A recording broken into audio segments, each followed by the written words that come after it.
As a boy, looking out from my father's castle, I thought the sun could never set on the north, so vast did it seem. Part of me still does.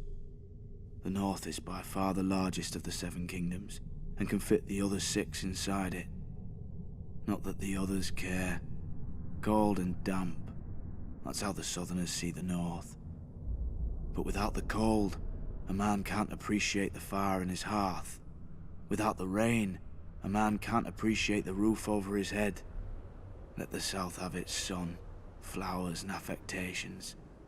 We northerners have home.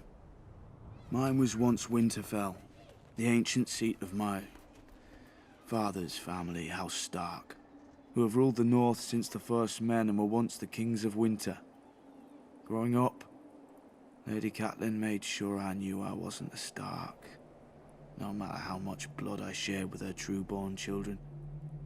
But where their name rules over the north, mine is the north. Snow.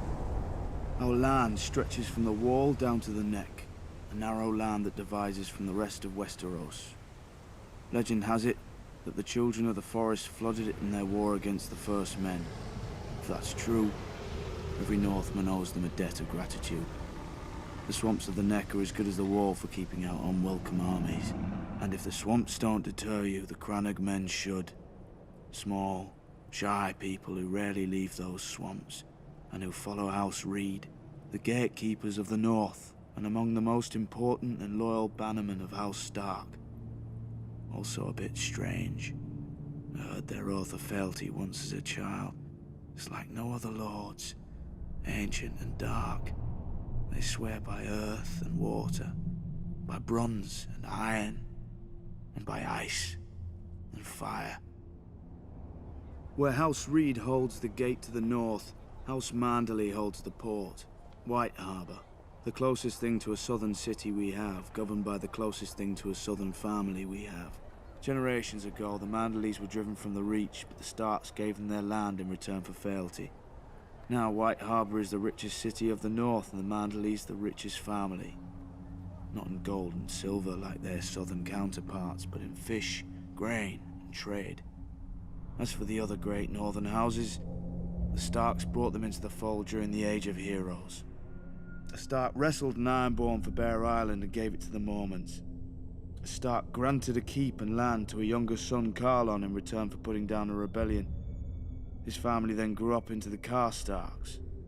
Starks fought the wildlings and their kings beyond the wall beside the Umbers of Last Earth, thus earning their fealty. Boltons.